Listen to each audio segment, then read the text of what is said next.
Terjawab seberapa untung Nikita Mirzani saat huru-hara, pantas tak takut Nikita tobat sebelum dibui.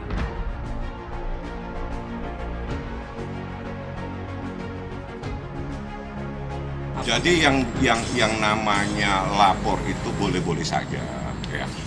Tapi kan persoalan pemahaman diskriminasi itu seperti apa. Nah, jadi ini ada persoalan putusan pengadilan, terus karena ada putusan yang menyatakan itu haknya Niki, tiba-tiba dia merasa bahwa saya lebih berhak, saya ingin bertemu. Dia menempatkan bahwa anak ini sebagai objek sehingga dia lapor polisi. Padahal lupa, di putusan pengadilan tidak ada satupun amar yang menyatakan bahwa dia harus bertemu.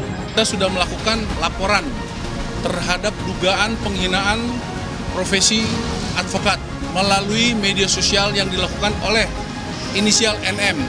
Ya, dugaan tersebut menghina terhadap profesi advokat.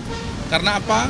Advokat itu dalam menjalankan tugas dilindungi oleh undang-undang, ya. Dilindungi oleh undang-undang bertindak untuk atas nama klien.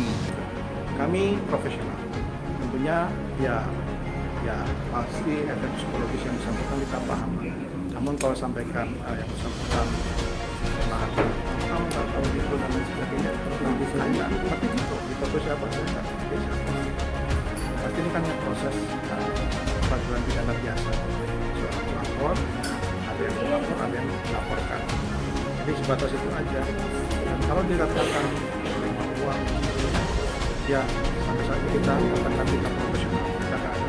Kita baru tahap 2 jadi baru kemarin, di mana dengan melakukan penahan kan mungkin kan tahu kan karena kenapa ditahan kan kalau nggak ditahan mungkin tanya menjadi lain lagi. Nah itulah mungkin bisa menyimpulkan sendiri lah ya.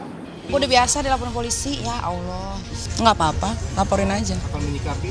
Kalau dia ngelaporin berarti dia ngerasa berarti dia merasa. Gue tuh ngomong apa yang gue rasakan, apa yang gue tahu. Jadi gue nggak pernah melebih-lebihkan omongan, nggak pernah ngurang-ngurangin. Ya yang keluar dari mulut gue ya itu adanya.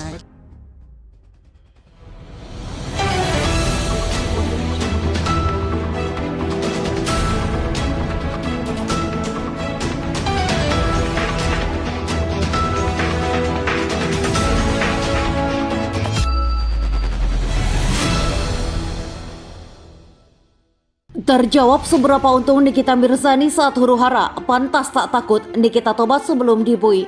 Tribunjatim.com. Ternyata keuntungan Nikita Mirzani sangat besar saat melakukan huru-hara. Hal inilah yang membuat ibu 3 orang anak itu memutuskan tak takut berhadapan dengan siapapun. Apalagi dirinya merupakan canda yang tak bersuami. Harus membesarkan 3 orang anaknya seorang diri, Nikita Mirzani mencoba peruntungan dengan cara berbeda dengan artis lain. Karakter Nikita Mirzani sejak beberapa tahun lalu belakangan memang makin populer. Dikenal tak takut hingga kerap mencari ribut dengan banyak artis, Nikita Mirzani pun akhirnya tak bisa lagi kebal hukum. Seperti yang terlihat belakangan, canda 3 anak itu sudah dibui kurang lebih 3 hari hingga hari Jumat 28 Oktober ini. Nikita Mirzani pernah berbagi cerita sebelum dipenjara terkait bagaimana dirinya mencari keuntungan dari semua aksi huru-hara yang ia lakukan. Ternyata dari ribut dengan artis lain, Nikita bisa dapat keuntungan besar. Sebesar apa keuntungannya sampai bisa membuat Nikita tak takut? Nikita Mirzani sendiri dikenal sebagai artis yang penuh kontroversi dan kerap berseteru dengan banyak pihak. Dilansir dari YouTube Luna Maya, Nikita Mirzani pernah menceritakan soal huru-hara paling ramai yang melibatkannya. Nikita Mirzani mengatakan huru-hara itu terjadi saat dia hamil anak ketiga. Huru-hara paling ramai itu pas aku lagi mengandung anak ketiga, si ujar Nikita dikutip dari YouTube Luna Maya. Dari situ Nikita bahkan bisa membeli rumah. Itu belinya apa? Tanya Luna Maya. Rumah, jadi rumah waktu lagi hamil, jawab Nikita. Diakui Nikita juga saat dia berselisih paham dengan pengacara Elsa Sharif penghasilannya bisa mencapai 2 miliar rupiah. Pernah waktu itu sama ibu Elsa Sharif sehari 2 miliar rupiah, tutur Nikita. Ini karena permasalahannya dengan Elsa Sharif pun orang lain bisa meningkatkan engagement rate Nikita di Instagram sehingga bayaran dari endorsement juga meningkat. Pokoknya 3 hari berturut-turut tuh di atas 1 miliar rupiah, ujar Nikita Mirzani dikutip dari YouTube Abdil Ahrian. Seperti diketahui, Nikita Mirzani memang pernah bersih tegang dengan Elsa Sharif, bahkan berujung saling lapor ke polisi. Namun kini Nick Mir enggan mengambil endorse meskipun engagement rate-nya tinggi karena satu perseteruan. Sekarang walaupun ribut engagement aku tinggi, aku nggak pernah mau ambil endorse lagi, tutur Nikita dikutip dari YouTube Crazy Nick Mir Reel beberapa waktu lalu. Karena semua yang mau endorse aku, semua produk-produk yang aku punya skincare lotion, imbuhnya. Selepas makin tua dan kini punya beban 3 orang anak, Nikita Mirzani berangsur tobat. Diketahui dari niatnya yang ia ungkap kepada Luna Maya itu, Nikita mengaku kini enggan ribut dengan terlalu serius dengan orang lain. Sekarang gak mau yang terlalu serius banget, jadi orang tetap terhibur kalau aku bikin story. Soalnya netizen zaman sekarang serba salah sih kak, tutur Nikita pada Luna. Nikita Mirzani diketahui sempat menangis saat hendak ditahan di rumah tahanan Serang pada Selasa. Nikita Mirzani akan ditahan selama 20 hari. Dilansir dari Kompas.com, Kepala Kejaksaan Negeri Serang Freddy Desimancontak mengatakan penahanan terhadap tersangka kasus pencemaran nama baik Nikita Mirzani sudah sesuai aturan perundang-undangan. Dikatakan Freddy ada 2 alasan jaksa melakukan penahanan terhadap artis Nikita Mirzani, yakni alasan objektif dan subjektif. Pertimbangan ditahan pertama adalah alasan objektif pasal 21 ayat 4 bahwa ancaman pidananya 5 tahun, kata Freddy kepada wartawan di kantornya. Selasa malam, adapun alasan subjektif sesuai pasal 21 ayat 1 KUHP pidana menyebutkan bahwa tersangka agar tidak mengulangi tindakan pidana, tindak tersangka melarikan diri dan tersangka tidak merusak atau menghilangkan barang bukti. Berkat kegigihannya mengumpulkan uang, Nikita Mirzani tampak memutar otak untuk bisnis. Beberapa di antaranya sukses dan mendulang keuntungan sangat besar lewat pencampuran berikut tribunjatim.com. Ingin mengajak pembaca sekalian untuk melihat lebih jauh dari mana saja sumber penghasilan Nikita Mirzani yang membuatnya kaya raya. Berikut ulasan lengkapnya. 1. YouTuber. Menjadi seorang YouTuber jika sukses memang bisa membuat seseorang mendapatkan penghasilan yang menjanjikan.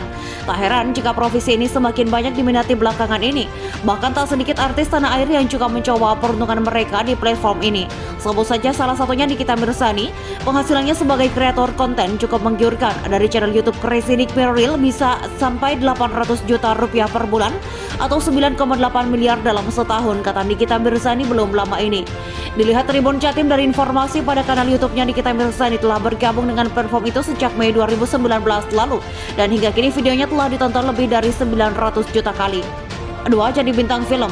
Tak hanya menjadi kreator konten, Nikita Mirzani juga tak asing di dunia perfilman. Hingga kini dia sudah membintangi berbagai judul film. Nikita Mirzani memulai debut perfilman pada tahun 2010 lewat Lihat Boleh Pegang Jangan sebagai cameo. Namun Nikita Mirzani kemudian sangat dikenal lewat perannya sebagai Dewi dalam film horor Nenek Gayung pada tahun 2012. Nikita Mirzani tampaknya tak asing dengan genre horor. Selain Nenek Gayung, Nikita Mirzani juga membintangi sederet judul film horor seperti Pantai Selatan, Tali Pocong Perawan, Pacarku, Kuntilanak Kembar hingga Taman Lawang. Nikita Mirzani juga pernah membintangi beberapa judul sinetron seperti Islam KTP dan Jodoh Wasiat Bapak serta musim keduanya. 3. Punya agensi model. Tak hanya dikenal sebagai artis yang kontroversial, Nikita juga merupakan selebriti multitalenta. Selain menjadi kreator konten maupun berakting, ia juga memiliki bakat untuk menjadi seorang pengusaha. Nikita menggeluti berbagai jenis usaha hingga membuatnya bisa sukses seperti sekarang. Sebut saja salah satunya bisnis di bidang modeling. Pada tahun 2016 lalu, dia bersama manajernya mendirikan sebuah agensi model yang diberi nama Nikita Mirzani Model Management. Keinginan mendirikan bisnis itu muncul lantaran Nikita melihat banyaknya potensi yang ada di sekitarnya. Niki bikin karena mereka ini potensial, sayang saja kalau nggak disalurkan, dan basic mereka itu model, mereka sangat menjual banget, katanya. 4. Investasi bisnis batubara. Tak banyak yang tahu Nikita Mirzani rupanya juga menanam saham pada bisnis batubara. Ia disebut-sebut telah berinvestasi sebesar 10 miliar rupiah. Bisnis itu juga sudah digelutinya sejak tahun 2007. Ia sudah lama benar itu bisnis di Kalimantan, cuma memang nggak pegang sendiri, ada orang ya tangan kanannya, katanya. Adapun bisnis yang dilakoninya sejak sebelum dia terjun ke dunia hiburan menjadi seorang artis. Adapun alasan Nikita terjun ke bisnis ini lantaran dirinya melihat potensi yang ada dan sekarang sangat dirasakan kebutuhan akan batu bara sangat penting, baik untuk keperluan PLN domestik maupun untuk ekspor, katanya beberapa waktu lalu. 5. Produk kecantikan. Tak berhenti di agensi model, bisnis Nikita Mirzani juga merambah bidang kecantikan. Ia menggeluti bisnis skincare lewat mereknya Nikita Mirzani Skincare. Produk yang ditawarkan juga lumayan beragam, beberapa di antaranya seperti minyak tubuh untuk membakar lemak, lip serum, krim wajah, hingga produk-produk belangsing lainnya. Dalam unggahan terbaru akun Instagram bisnis skincare-nya, Nikita juga meluncurkan produk premium yang diklaim mengandung ekstrak emas 24 karat. Selain promosi produk, akun tersebut juga kerap membagikan tips-tips kecantikan untuk merawat kulit agar tetap cantik dan sehat. 6. Salon kecantikan. Sebagai figur publik yang sangat populer, tak heran jika Nikita berusaha untuk selalu tampil cantik dan mempesona. Hal inilah yang kemudian mendorongnya untuk membuka salon kecantikan bersama sahabatnya. Nikita membuka salon Beauty House Head to Toe. Kecantikan itu penting banget buat kaum wanita, apalagi urusan soal rambut dan kuku, karena kecantikan butuh penampilan yang menarik, katanya. Pada tahun 2021 lalu, Nikita telah membuka cabang keempatnya di Surabaya. Namun seperti namanya, salon ini menawarkan pelayanan perawatan kecantikan mulai dari ujung rambut hingga kaki seperti facial, krimbat hingga perawatan kuku. Tak hanya itu, salon ini diklaim menawarkan layanan dengan harga terjangkau. 7 bisnis oleh-oleh, tak hanya bisnis kecantikan. Nikita Mirzani juga melihat peluang di bidang yang lain, yaitu toko oleh-oleh. Ia membuat bisnis tersebut di berbagai kota, terutama yang berpotensi dikunjungi wisatawan. Produknya sih lebih ke makanan dan pernak-pernik, oleh-oleh gitu yang bisa dibawa, katanya beberapa waktu lalu. Bandung sudah dan sudah dipakai banyak orang, ini Jogja coming soon. Abis itu belum tahu lagi, tambah Nikita saat berbicara soal rencana membuka toko di Bali. Adapun ide membuka bisnis tersebut juga tak lepas dari kegemarannya yang suka traveling. Hal itu diketahui dari unggahan di Instagramnya. 8 brand ambasador klinik kecantikan. Memiliki poros menawan dan body girls, tak heran membuat Nikita Mirzani dilirik untuk menjadi brand ambasador salah satu klinik kecantikan bergengsi di ibu kota. Dari menjadi BL saja, dia sudah bisa meraup miliaran selama setahun. Saat menjadi bintang tamu di salah satu program talk show yang dipadu oleh Raffi Ahmad, Nikita sempat mengoreksi informasi penghasilannya yang ditampilkan di layar. Pembawa acara merinci nominal penghasilan dari masing-masing gurita bisnis Nikita Mirzani. Saat sang pembawa acara membacakan penghasilannya dari BA Klinik Kecantikan sebesar 3 miliar per tahun, Nikita buru-buru mengoreksinya. Salah kalau jadi brand ambassador bukan 3 miliar rupiah, tapi 4 miliar rupiah per tahun, kata Nikita.